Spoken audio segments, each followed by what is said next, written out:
உண்மை சம்பவம். நான் இன்னைக்கு உங்களுக்கு ஒரு ரியலா நடந்த ஒரு கோஸ்ட் ஸ்டோரி பத்தி தான் ஷேர் பண்ண வந்துருக்கேன். இந்த கதை யாருக்கு நடந்துச்சு பார்த்தீங்கன்னா, சாந்தி அவங்களோட பையனுக்கு நடந்த சம்பவம் தான் இது.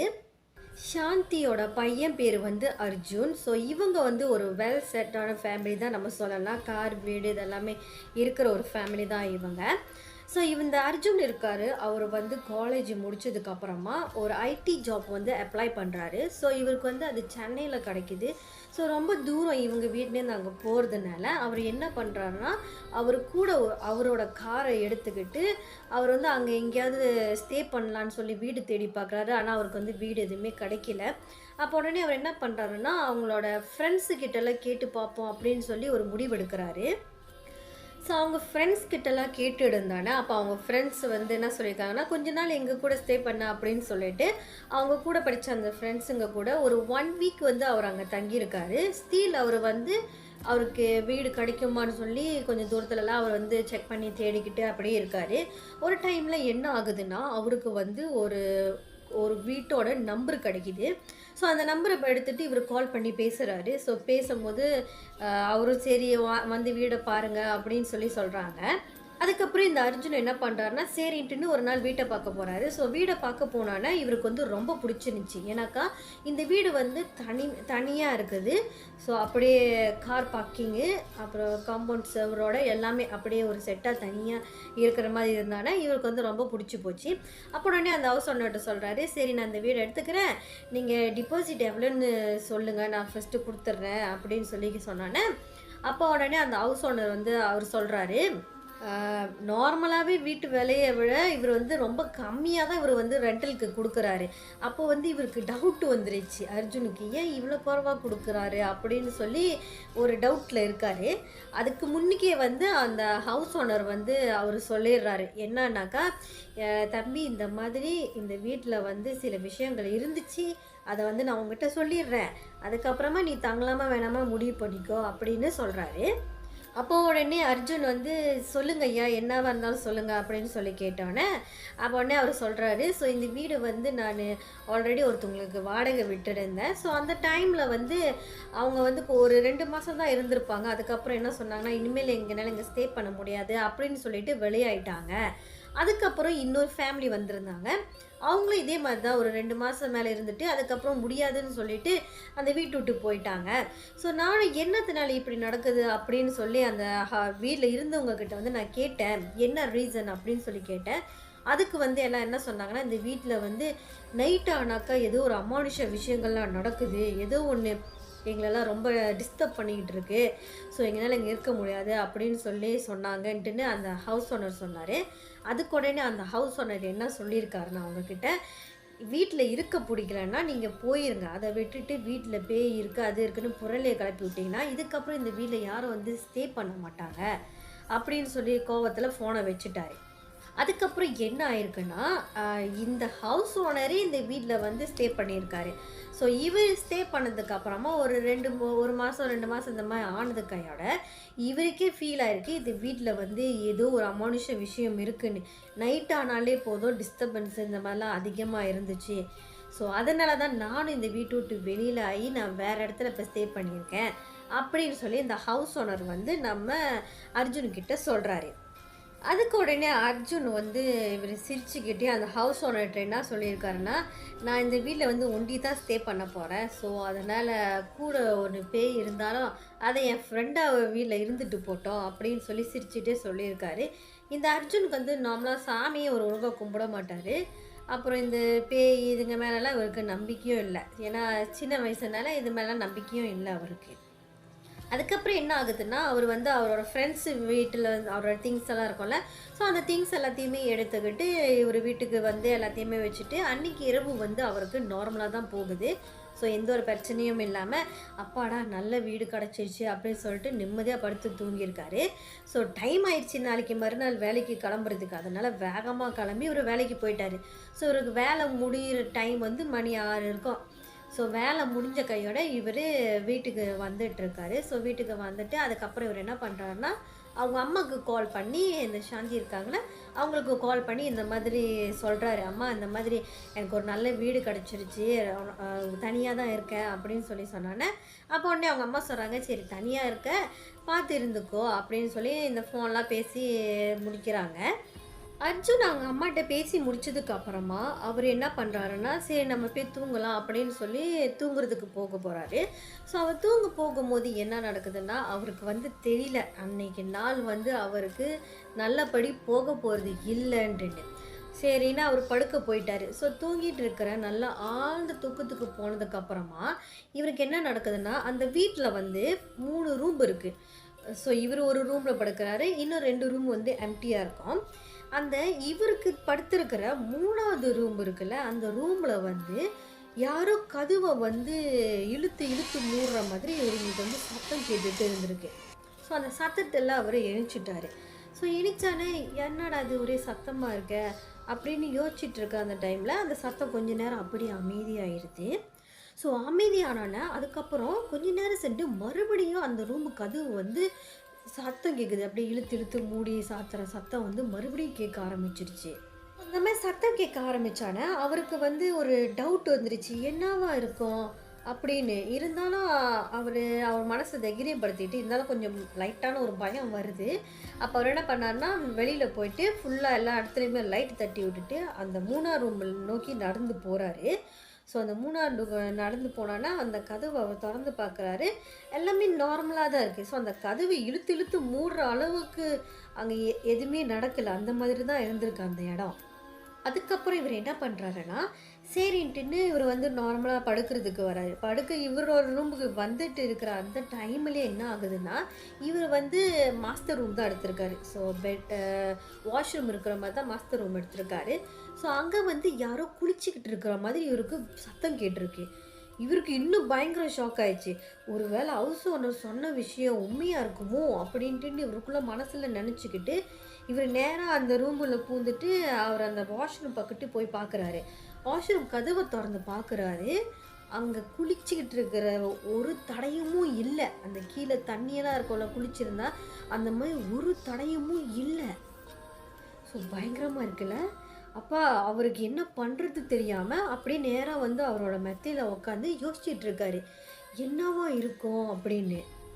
இந்த மாதிரி சம்பவம் நடந்ததுக்கு அப்புறமா அர்ஜுன் வந்து தூங்கவே இல்லை. அவர் மறுநாள் காலையில் எழுந்துச்சி வேலைக்கு வந்து கிளம்பி போயிட்டாரு. ஸோ வேலைக்கு செஞ்சிட்டு இருக்கிற அந்த டைமில் வந்து அவர் வந்து லைட்டாக யோசிக்கிறாரு, இதுக்கு நம்ம என்ன முடிவு எடுக்கலாம் அப்படின்னு சொல்லி யோசிச்சுட்டு இருக்கிறப்ப அவருக்கு வந்து ஒரு யோசனை வருது. இந்த மாதிரி ஏற்கனவே ஒரு தங்கியிருந்தார் அவங்க ஃப்ரெண்ட்ஸு வீட்டில். அங்கே வந்து அவங்க ஃப்ரெண்ட்ஸ் வந்து என்னமோ சின்ன வீட்டில் தான் கஷ்டப்பட்டுக்கிட்டு எல்லாம் படுத்து தூங்கிட்டு இப்படிலாம் இருந்திருக்காங்க. அப்போ இவர் என்ன முடிவு பண்ணுறாங்கன்னா, பேசாமல் நம்ம ஃப்ரெண்ட்ஸ் எல்லாத்தையும் இங்கே வந்து தங்க சொல்லிவிடுவோம் அப்படின்னு சொல்லி இவர் முடிவு எடுக்கிறாரு. ஓகே ஓகே இதான் நல்ல ஐடியா அப்படின்ட்டுன்னு. அதுக்கப்புறம் வேலை முடிஞ்சதுக்கப்புறமா அவர் என்ன பண்ணுறாரு, நேராக அவங்களோட ஃப்ரெண்ட்ஸ் வீட்டுக்கு போகிறாரு. நேராக அவங்க ஃப்ரெண்ட்ஸ் வீட்டுக்கு போனானே அப்போ அவங்க ஃப்ரெண்ட்ஸுக்கிட்ட எல்லாம் சொல்கிறாரு, நான் ஒரு வீடு பார்த்துருக்கேன்ல, வாங்கடா வந்து பாருங்கள் அப்படின்னு சொல்லிட்டு அவரோட 3 ஃப்ரெண்ட்டையும் கூட்டிகிட்டு போகிறாரு. ஸோ 3 ஃப்ரெண்டும் வீட்டில் வந்துட்டு அவரோட வீடை பார்த்துட்டு வீடு அழகாக இருக்குது அப்படிலாம் சொல்லி பேசிகிட்டு இருக்காங்க. அதுக்கப்புறமா இந்த அர்ஜுன் என்ன பண்ணுறாருன்னா, அவர் உடனே சொல்கிறாரு, ஏன்டா நீங்கள் இன்னமும் அங்கே கஷ்டப்பட்டுட்டு அந்த மாதிரி ரூம்லலாம் இருக்கிறீங்க, பேசாமல் இங்கே வந்துடுங்க, எல்லாமே அழகாக ஜாலியாக தங்கி இருக்கலாங்க அப்படின்னு சொல்லி இவர் பேசினானே. அப்போ அவங்க ஃப்ரெண்டும் யோசித்து பார்த்துட்டு சரிடா அப்படின்னு சொல்லி சொல்கிறாங்க. அப்பாடான்ட்டுன்னு இப்போ தான் அர்ஜுனுக்கு தோணுது. அப்போ உடனே அன்றைக்கே போயிட்டு அவங்க ஃப்ரெண்ட்ஸோட எல்லா துணிமணிகள் எல்லாத்தையுமே பேக் பண்ணி எடுத்துகிட்டு வந்துடுறாங்க. இன்னைக்கு அந்த நைட்டு வந்து இவங்களோட ஃப்ரெண்ட்ஸு வந்து அர்ஜுன் கூட தான் படுத்திருக்காங்க. அர்ஜுனுக்கு வந்து இப்போலாம் அப்பாடா அப்படின்னு ஃபீல் ஆகுது. இனிமேல் ஏதாவது ஒரு பிரச்சனை வந்துச்சுன்னா ஃப்ரெண்ட்ஸு கூட இருக்காங்க, எல்லாம் சேர்ந்து ஹேண்டில் பண்ணலாம் அப்படின்னு சொல்லி இவர் மனசை ஆற்றிக்கிறாரு. அர்ஜுனோட ஃப்ரெண்டு அங்கே வந்து ஒரு 3 நாள் வந்து இவருக்கு எந்த ஒரு டிஸ்டர்பன்ஸும் இல்லாமல் இருந்திருக்கு. அதுக்கப்புறம் என்ன ஆயிருக்குன்னா, 3வது நாள் நைட்டு வந்து என்ன ஆகுதுன்னா, ஸோ அங்கே 3 ரூம் இருக்குல்ல, 3 ரூமில் மொதல் ரூமில் வந்து அர்ஜுன் படுத்திருக்காரு. ஸோ 2வது ரூமில் வந்து இன்னும் ஒரு 2 ஃப்ரெண்டு படுத்திருக்காங்க. 3ஆவதாக இருக்கிற ஒரு ரூமில் வந்து ஒரு ஃப்ரெண்டு படுத்திருக்காங்க. ஸோ இவர் வந்து எல்லாமே ஆழ்ந்த தூக்கத்துக்கு போயிட்டாங்க, நல்லா பயங்கரமாக தூங்கிட்டு இருக்காங்க. திடீர்னு வந்து 3வது ரூம்பு மறுபடியும் அந்த கதவு திறந்து சாத்துற மாதிரி சத்தம் அர்ஜுனுக்கு கேட்டுடுக்கு. அந்த கதவு சத்தம் கேட்டதுக்கு அப்புறமா அவர்னால தூங்க முடியல. வேகமா எந்திச்சு அவர் என்ன பண்றாருன்னா, வேகமா அந்த 3வது ரூம நோக்கி நடந்து போறாரு. ஏன்னா, எல்லா ரூம்லயும் ஃப்ரெண்ட்ஸ் இருக்காங்க. ஸோ என்னதான் ஆகுது பார்த்துக்கலாம் அப்படின்னு சொல்லிட்டு, இவரு நேரா நடந்து போறாரு. ஸோ இவரு நடந்து போகிற அந்த டைம்லயே அந்த 3வது ரூம்ல சத்தம் வந்து அப்படியே ஸ்டாப் ஆயிடுச்சு. ஸோ அந்த சத்தம் ஸ்டாப் ஆனோனே இவருக்கு என்ன பண்ணுறது தெரியல. ஆனால் இவருக்கு தான் ஆல்ரெடி தெரியும்ல அங்கே சத்தம்லாம் கேட்குது அப்படின்ட்டுன்னு. அப்போ உடனே இவர் என்ன பண்ணுறாருன்னா, சரி உள்ளே படுத்திருக்கிற ஃப்ரெண்டு என்ன பண்ணுறாரு அப்படின்னு சொல்லி பார்ப்போன்ட்டுன்னு கதவை திறந்து பார்க்குறாரு. அவர் பயங்கரமாக கொரட்டை விட்டு தூங்கிட்டு இருக்காரு. ஸோ இதை வந்து பெருசுப்படுத்தாமல் நம்ம அர்ஜுன் என்ன பண்ணுறாரு, மறுபடியும் அவர் ரூமுக்கு வந்து படுக்க வராரு. அதுக்கப்புறம் அர்ஜுன் வந்து அவங்க ரூமுக்கு தூங்க வந்துட்டாரு. உங்ககிட்ட இன்னொரு விஷயத்த சொல்ல மறந்துட்டேன். இந்த அர்ஜுன் இருக்கார்ல, அவங்களோட ஃப்ரெண்டுங்க கிட்ட வந்து இவர் வந்து சொல்லவே இல்லை. இந்த வீட்டில் வந்து அமானுஷங்கள் நடக்குது, ஆவிங்களோட நடமாட்டம் இருக்குன்னு இவர் வந்து சொல்லவே இல்லை. ஸோ அதனால் அவங்க ஃப்ரெண்ட்ஸுக்கும் எதுவுமே தெரியாது. ஸோ அதுக்கப்புறம் அவர் ரூமில் படுக்க வந்துட்டு படுத்து தூங்குறாரு. ஸோ அதுக்கப்புறம் என்ன ஆகுதுன்னா, மறுபடியும் இவருக்கு வந்து ஒரு அழுகிற சத்தம் மாதிரி, ஒரு பெண் குரலில் அழுகிற சத்தம் மாதிரி இவர் கார் பக்கிங் பண்ணியிருக்கார்ல, அந்த பக்கிங் சைடில் வந்து இவருக்கு வந்து கேட்குது. ஸோ கேட்டானே இவர் வந்து என்னதான் ஆனாலும் நம்ம அந்த சைட்டே போயிடக்கூடாது அப்படின்னு சொல்லி இவர் முடிவெடுத்து கண்ணை மூடி படுத்துட்டு இருக்காரு. இருந்தாலும் அந்த சத்தம் வந்து அழுகிற சத்தமாக கேட்குது, அப்புறம் அலற சத்தமாக கேட்குது, பயமுடுற சத்தமாக, ஒரு மாதிரி அவரை டிஸ்டர்ப் பண்ணிக்கிட்டே இருக்கிற மாதிரி சத்தமாக வந்து கேட்டுக்கிட்டே இருக்குது. ஸோ கேட்டுக்கிட்டே இருந்தானா இவருக்கு கடுப்பாயிடுச்சு. என்னடா தூங்கக்கூட முடியலையே, என்ன தான் இருக்குன்னு நம்ம போய் பார்த்துருவோம் அப்படின்னு சொல்லிட்டு இவர் நேரம் அந்த கார் பக்கிங் கிட்ட போகிறாரு. இவர் அந்த கார் பக்கிங் கிட்ட போயிட்டு அங்கே போய் பார்க்குறாரு. அந்த கார் பக்கிங் கிட்ட வந்து நிறையா கொஞ்சம் செடிகள்லாம் நட்டு வச்சுருக்காங்க, கொஞ்சம் அழகாக இருக்கட்டும்னு பார்க்குறதுக்கு. அப்போ உடனே இவர் அந்த சத்தம் வந்து அந்த செடிங்க கிட்டேருந்து தான் வந்திருக்குது. உடனே இவர் அந்த செடிக்கிட்ட பார்க்க போகிறாரு. ஸோ பார்க்குற டைமில் அவருக்கு வந்து பயங்கர ஒரு ஷாக்கு. திடீர்னு ஒரு கருப்பு உருவம் மாதிரி, ஒரு புகை மாதிரி அப்படியே மேலே இப்படி வேகமாக கிளம்பி வந்திருக்கு. ஸோ அந்த கிளம்பி வந்தது மட்டும்தான் அவருக்கு ஞாபகம் இருக்குது. அதுக்கப்புறம் அவருக்கு என்ன நடந்துச்சுன்னு எதுவுமே தெரியல. அவர் எப்படி ரூமில் வந்து படுத்தாருன்னு கூட அவருக்கு தெரியலையா. ஆனால் ரூமுக்கு அவர் போயிட்டாரு. ஸோ அதுக்கப்புறமா என்ன ஆகுதுன்னா, இவங்க எல்லாமே வந்து நார்மலாக 5 மணிக்கு எணிச்சிருவாங்களாம். எணிச்சிட்டு ஏன்னாக்கா பக்கத்தில் இருக்கிற பேக்கரியில் போயிட்டு ஏதாவது காஃபி இதெல்லாமே சாப்பிட்டுட்டு அந்த மாதிரி வருவாங்களாம். ஸோ அதனால் அன்றைக்கின்னு பார்த்து அந்த 2வது ரூமில் இருந்தாங்களே அந்த 2 ஃப்ரெண்டு, அவங்க வந்து வேணா எந்திச்சிட்டாங்க. அவங்க எந்திச்ச கையோட நேராக போயிட்டு அர்ஜுன் ரூமில் போயிட்டு அர்ஜுனை எழுப்புறாங்க. ஸோ அர்ஜுனை எழுப்பின கையோட இவங்க 3 பேருமே சேர்ந்து அந்த 3வது ரூமில் இருக்காங்களே அந்த பையனை எழுப்புறதுக்கு போகிறாங்க. ஸோ போய் அவனை பேர் சொல்லி கூப்பிட்றாங்க. அவர் வந்து எணிக்கவே இல்லை, அப்படியே படுத்த படுக்கையாகவே இருந்திருக்காரு. அப்போ உடனே இவங்க என்ன பண்ணுறாங்கன்னா, கிட்ட போயிட்டு உடம்ப தட்டி எழுப்புவோம் அப்படின்னு சொல்லிட்டு உடம்ப தட்டி தொட்டு பார்த்துருக்காங்க. உடம்ப தொட்ட உடனே அவ்வளோ ஜில்லுன்னா இருந்திருக்கு. ஸோ ஜில்லுன்னா இருக்கிற பார்த்தானே இவங்களுக்கு பயம் வந்துருச்சு. அப்புறம் உடனே வேகமாக எந்திரின்னு சொல்லி அவரோட பேரை சொல்லி எழுப்பி பார்த்துருக்காங்க. ஆனால் அவர் வந்து எணிக்கவே இல்லை, அவர் வந்து இறந்து போயிட்டாரு. ஸோ அவர் இறந்து போயிட்டானே இது பயங்கர ஷாக்கானோடனே இவங்க என்ன பண்ணியிருக்காங்கன்னா, டக்குன்னு அர்ஜுன் என்ன பண்ணியிருக்காருன்னா, அவங்களோட ஹவுஸ் ஓனருக்கு ஃபோன் பண்ணி நடந்த விஷயத்த வந்து சொல்லிட்டாரு. ஸோ சொன்னதுக்கப்புறமா ஹவுஸ் ஓனர் உடனே நமக்கு எதுக்கு வம்புடா அப்படின்ட்டுன்னு அவர் உடனே போலீஸ்க்கு கால் பண்ணி சொல்லிட்டாரு. ஸோ போலீஸு வந்துட்டு அந்த சடலத்தை எடுத்துகிட்டு போயிட்டு இந்த மாதிரி என்ன சொல்லுவாங்க, அந்த மார்ச்சரி கூட்டிகிட்டு போயிட்டு அங்கே போயிட்டு போஸ்ட்மார்ட்டம் ரிப்போர்ட்கான எல்லாம் வெயிட் பண்ணிகிட்டு இருக்காங்க. அங்கே என்ன சொல்லியிருக்காங்கன்னா, இவருக்கு வந்து ஹார்ட் அட்டாக் வந்து தான் இறந்து போயிருக்காரு அப்படின்னு சொல்லியிருக்காங்க. இந்த பையனுக்கு வந்து இருந்தால் ஒரு 21 வயசு தான் இருக்கும். ஸோ அப்படி சொன்னான்னா அப்போ எல்லாத்துக்குமே சந்தேகம் வருது, எப்படி 21 வயசுலலாம் இவ்வளோ சீக்கிரத்தில் ஹார்ட் அட்டாக் வருமா அப்படின்னு சொல்லி எல்லாத்துக்கும் சந்தேகம் வருது. அதுக்கப்புறம் ஒரு நாள் என்ன ஆகுதுன்னா, அந்த ஹவுஸ் ஓனர் இருக்கார்ல, அவரு வந்து உடனே நம்ம அர்ஜுனை கூப்பிட்டு சொல்லிட்டாரு, நான் ஏற்கனவே சொன்னேன், நீங்கள் தான் அதை பெருசுப்படுத்தாமல் அப்படியே விட்டுட்டீங்க. இப்போ பாருங்கள் ஒரு துர்மரணம் வேற ஏற்படுத்திருக்கு, இதுக்கப்புறமும் நீங்கள் இந்த வீட்டில் இருக்காதீங்கன்னு சொல்லிட்டு அந்த டிபாசிட் காசை வந்து அப்படியே எல்லாத்தையும் ஒரு கையில் கொடுத்துட்டாங்க. ஸோ ஒரு கையில் கொடுத்துட்டானா அர்ஜுனும் சரின்னு ஒத்துக்கிட்டு அதுக்கப்புறம் வேற எங்கேயோ ஒரு வீட்டில் தங்கிட்டு கொஞ்ச நாள் வேலை செஞ்சுட்டு அதுக்கப்புறம் இவரோட சொந்த ஊருக்கே போயிட்டாரு. ஸோ சொந்த ஊருக்கே போனானே இந்த விஷயம் எல்லாமே வந்து 2016 நடக்குது. அதுக்கப்புறம் இவர் ஊருக்கு போயிட்டாரு. ஸோ ஊருக்கு போயிட்டான்னா, அப்போ அவங்க அம்மா வந்து பிளான் பண்ணுறாங்க. 2018 வந்து இவருக்கு கல்யாணம் பண்ணி வைக்கலாம் அப்படின்னு சொல்லி முடிவெடுக்கிறாங்க. ஆனால் முடிவெடுத்த டைமெல்லாம் எப்போல்லாம் இவங்க வந்து பொண்ணு பார்க்க போகலாம் அப்படின்னு சொல்லி போகலான்னு முடிவெடுக்கிறாங்களோ, அன்னைக்கு எல்லாமே அர்ஜுனுக்கு வந்து பயங்கரமாக உடம்பு முடியாமல் போயிடுமா. அவருக்கு ரொம்ப ஃபீவர் வந்து ஏஞ்சி நடக்க முடியாத அளவுக்கு இவருக்கு வந்து ஃபீவர் வந்துருமா. அதுக்கப்புறம் இந்த அர்ஜுன் வந்து எப்போதும் அவங்க அம்மா கோவிலுக்கு கூப்பிட்டாலும் இவர் வந்து கோவிலுக்கும் போகிறது இல்லை. ஸோ இவர் இப்படியே இருக்கிறது பார்த்தானா அவங்க அம்மாவுக்கு வந்து சரியாக படலை. இவனுக்கு என்ன ஆச்சு, ஏன் எப்போ பாரு கோவிலுக்கு கூட்டா வரமாட்றான், பொண்ணு பார்க்க போகலான்னு நினச்சாக்கா இவனுக்கு உடம்புல ரொம்ப ஃபீவர் ஆயிடுது, என்னவா இருக்கும் அப்படின்ட்டுன்னு இவங்க வந்து இந்த கேரளாவுக்கு பார்டரில் தான் இருந்திருக்காங்க. அப்போ உடனே இவங்க அம்மா என்ன பண்ணாங்கன்னா, அங்கே போயிட்டு மாந்திரிக வதிரி பார்க்கலாம் அப்படின்னு சொல்லிட்டு அங்கே போயிருக்காங்க. ஸோ அங்கே பார்க்க போனதப்போ அப்போ அங்கே அவர் என்ன சொல்லியிருக்காருன்னா, வர்ற அம்மா என்ன பௌர்ணமிக்கு உங்களோட பையனை ஏதாவது ஒரு காரணம் சொல்லி இங்கே கூட்டிகிட்டு வந்துடுங்க அப்படின்னு சொல்லியிருக்காரு. அதுக்கப்புறம் நான் பார்த்துக்கிறேன் எல்லாத்தையும் அப்படின்னு இருக்காரு. அப்போ உடனே அவங்க அம்மாவும் சரின்னு இருக்காங்க. அப்போ இந்த பௌர்ணமி நடக்கிறதுக்கு வந்து 10 நாள் இருக்குது.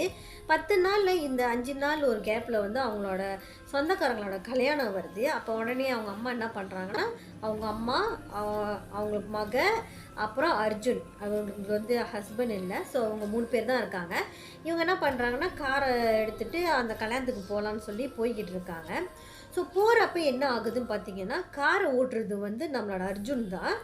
போகிறப்ப என்ன ஆகுதுன்னா, முன்னுக்கு எதிரில் வந்த ஒரு லாரி வந்து இவங்களை காரை இடித்து அந்த லாரி வந்து அப்படியே பிறண்டு போய் அந்த குழியில் விழுந்து அந்த லாரி டிரைவர் அங்கேயே இறந்து போயிட்டாரு.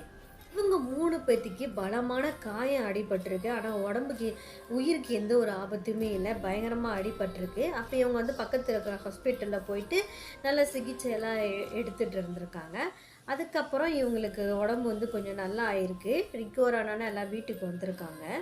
வீட்டுக்கு வந்ததுக்கு அப்புறமா நம்ம அர்ஜுனோட அம்மா இருக்காங்க சாந்தி, அவங்களுக்கு வந்து பயங்கர டவுட்டு.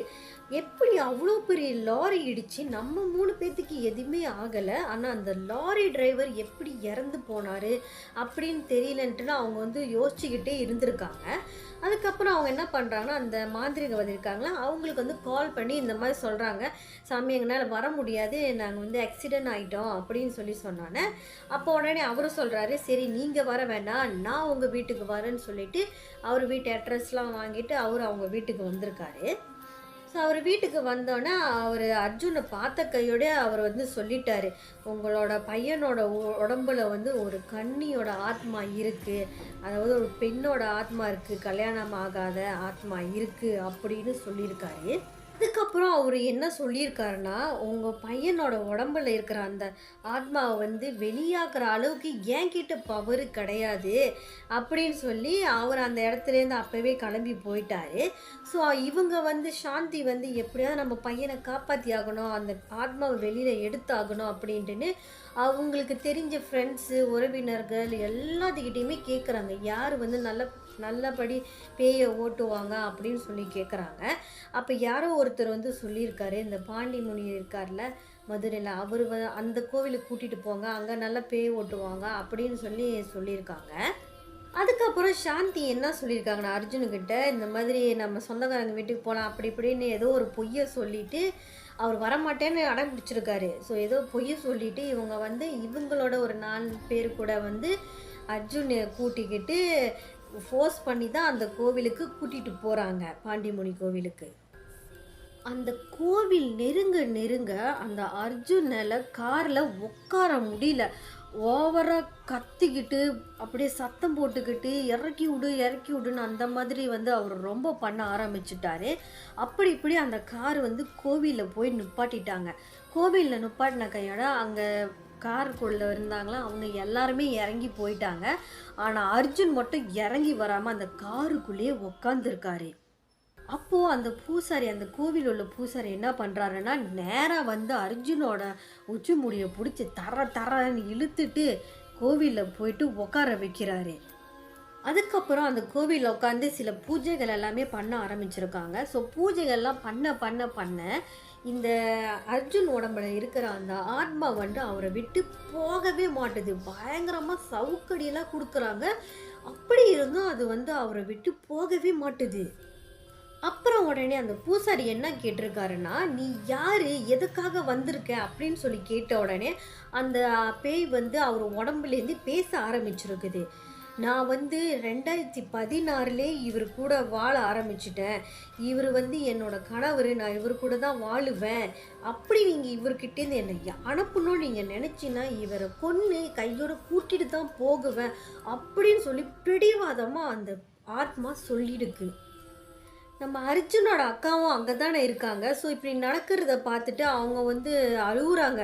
"என் தம்பி எப்படியாவது விட்டு போயிரு. நீ விட்டா எங்கள் குடும்பத்தை பிரிச்சிருவ போல. நீ போயிரு." அப்படின்னு சொல்லி பார்த்தனால, உடனே அந்த அந்த ஆத்மா என்ன பண்ணியிருக்குன்னா, நேரா அவங்க அக்காவ பார்த்து திரும்பி, "உன் புருஷனை விட்டுட்டு நீ போவியா? அந்த மாதிரி தான் என் புருஷனை விட்டுட்டு போ சொன்னா நான் எப்படி போவேன்? என்னால் போக முடியாது." அப்படின்னு சொல்லி சொன்னான்னா, அதுக்கப்புறம் அந்த ஆத்மா என்ன சொல்லுதுன்னா, "3 மாதம் முன்னைக்கு நீங்கள் 3 பேருமே சாக வேண்டியது. உங்கள நான் தான் காப்பாத்தினேன்." அப்படின்னு சொல்லி அந்த ஆத்மா சொல்லுது. சொன்ன உடனே அவங்க அம்மாக்கு, அவங்க அக்காவுக்கு வந்து ஒன்றும் புரியல. "எது நீ எங்கள காப்பாத்தினியா? நீ எங்க எங்கள காப்பாத்துன?" அப்படின்னு சொல்லி இவங்க கேட்கும்போது, அப்பதான் அந்த ஆத்மா சொல்லுது, "ஒரு வாட்டி நீங்க போனீங்க பார்த்தீங்களா ஒரு கல்யாணத்துக்கு. கல்யாணத்துக்கு போகும்போது ஒரு லாரி வந்து உங்கள மோதிச்சே. அப்பவே நீங்க 3 பேர் தான் சாக வேண்டியது. அவரு சாக வேண்டியது இல்ல. அந்த லோரி டிரைவர் சாக வேண்டியது இல்ல. நீங்க 3 பேர் தான் சாக வேண்டியது. உங்கள காயத்தோட நான் தான் காப்பாத்துனேன்." அப்படின்னு சொல்லி அந்த ஆத்மா சொன்னானே, இவங்க எல்லாத்துக்குமே அப்படியே உடம்பெல்லாம் பயத்தோட அப்படியே சிலுத்துக்குச்சு. அதுக்கப்புறம் என்ன ஆகுதுன்னா, அந்த பூசாரி வந்து இன்னும் பயங்கரமான பூஜைகள்லாம் பண்ணிட்டு, அந்த ஆத்மாவ அர்ஜுன் உடம்புலேருந்து பிரிச்சு வச்சிருக்காரு. அந்த மதுரை பாண்டி முனீஸ்வரர் கோவில் இருக்குல்ல, அந்த கோவிலுக்கு எப்படிப்பட்ட பேய் பிடிச்சிருந்தாலும் போனாலுமே எல்லாத்தையுமே ஓட்டிடுவாங்க அப்படின்னு ஒரு நம்பிக்கை இன்னமும் இருந்துக்கிட்டு தான் இருக்கு. அந்த நம்பிக்கை காரணத்தினால தான் இந்த சாந்தி வந்து அர்ஜுனை வந்து அங்கே கூட்டிகிட்டு போயிருக்காங்க. ஸோ கூட்டிகிட்டு போய் இந்த மாதிரி பேயை விலக்கி வச்சுருந்துருக்காங்க. அதுக்கப்புறம் 2019 வந்து அர்ஜுன் கல்யாணம் பண்ணி அவருக்கு ஒரு இப்போ அழகான ஒரு ஆண் குழந்தை இருக்கு அப்படின்னு இந்த விஷயத்த அவங்க சொல்லியிருக்காங்க. ஸோ உங்கள் லைஃப்பில் இந்த மாதிரி அமானுஷ்ய விஷயங்கள் நடந்திருக்கா? இல்லை உங்களுக்கு தெரிஞ்சவங்க யாருக்காச்சும் நடந்திருக்கா? அப்போ நீங்கள் என்கிட்ட மறக்காமல் ஷேர் பண்ணுங்கள். இன்ஸ்டாகிராமோட லிங்க்கு கீழே கொடுத்துருக்கேன். ஸோ நீங்கள் தட்டி போயிட்டு அங்கே ஃபாலோ பண்ணி வாய்ஸ் நோட்டாவது நீங்கள் எனக்கு விஷயத்தை ஷேர் பண்ணலாம். அதை நான் மக்கள்கிட்ட கொண்டு வந்து சேர்க்குறேன். ஸோ இது வரைக்கும் என் சேனலை நிறைய பேர் சப்ஸ்கிரைப் பண்ணியிருக்கீங்க. உங்கள் எல்லாத்துக்குமே ரொம்ப நன்றி. சப்ஸ்கிரைப் பண்ணாமலே எவ்வளையோ பேர் பார்த்துட்ருக்கீங்க. காய்ஸ் ப்ளீஸ் சப்ஸ்கிரைப் பண்ணிவிடுங்க காய்ஸ். நீங்கள் சப்ஸ்கிரைப் பண்ணால் தான் நான் மேலே மேலே போடுற வீடியோஸ் உங்களுக்கு வந்து சேரும் நோட்டிஃபிகேஷனில். ஸோ நீங்கள் சர்ச் பண்ணி பார்க்க வேண்டியதில்லை, அப்படியே உங்ககிட்ட வந்துடும் என் வீடியோ. ஸோ மறக்காமல் சப்ஸ்கிரைப் பண்ணிவிட்டு உங்களுக்கு பிடிச்சவங்களுக்கு யாரெல்லாம் கோஸ்ட் ஸ்டோரி கேட்க பிடிக்குமோ அவங்களுக்கு இந்த வீடியோவை ஷேர் பண்ணுங்கள். ஸோ அடுத்த வீடியோவில் மறுபடியும் சந்திப்போம்.